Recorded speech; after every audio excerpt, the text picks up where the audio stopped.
UNC ট্রাস্টের পক্ষ থেকে ধন্যবাদ জানিয়ে 4.2-এর সর্বশেষ 5 নম্বর অঙ্ক নিয়ে আসছি, দেখতে থাকো।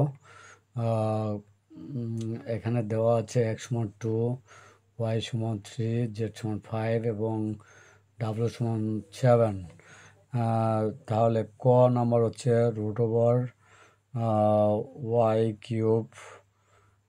এর √3 ভিত্তিক লগ নির্ণয় করো ক।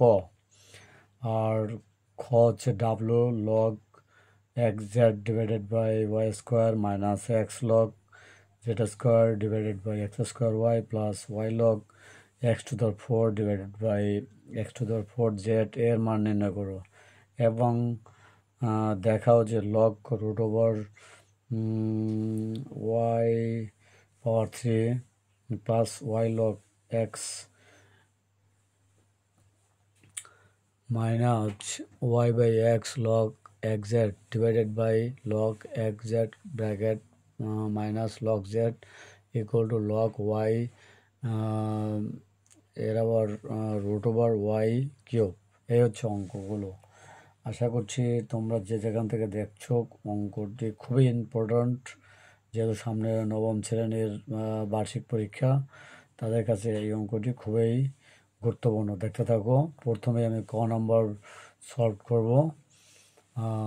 সমাধান ক দেওয়া আছে y=3, অতএব লগ প্রশ্ন মতে যে লেখা হয়েছে লগ 3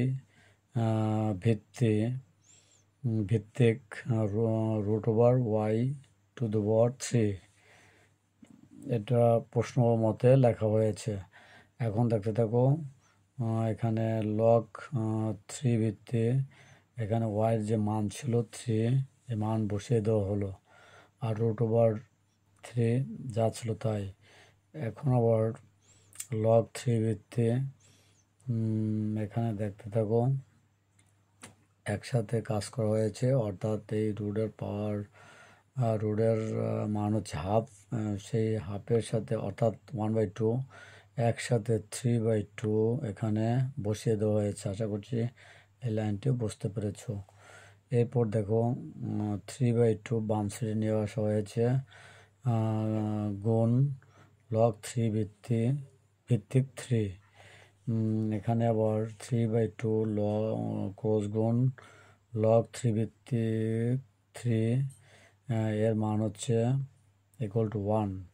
এরকম যে আমাদের সূত্র রয়েছে লগারিদমের বা সূচকের নিয়মের, সেই সূত্র এখানে ইউজ করা হয়েছে। তো এখানে 1 বসালে কি থাকে 3/2, এটি হচ্ছে নির্ণেয় মান। আশা করছি কয়ের অঙ্কটি যে যেখান থেকে দেখছো বুঝতে পেরেছো, খুবই গুরুত্বপূর্ণ। পরবর্তী খ অঙ্ক দেখার জন্য আহ্বান জানিয়ে ইউএনসি ট্রাস্টের পক্ষ থেকে ধন্যবাদ জানাচ্ছি। আমি কিন্তু তোমাদের সামনে এই মুহূর্তে 4.2-এর সর্বশেষ অঙ্ক তুলে ধরবার চেষ্টা করছি। আশা করছি এর আগের অঙ্কগুলো এক সিরিয়ালে তুলে ধরেছি, এখন সর্বশেষ অঙ্কটি 5-এর ক নাম্বার তুলে ধরলাম। আশা করছি তোমাদের ভালো লাগবে, বারবার দেখবে, তাহলে পারবে। সবাইকে ধন্যবাদ জানিয়ে অঙ্কটি এখানে শেষ করি। ধন্যবাদ সকলকে।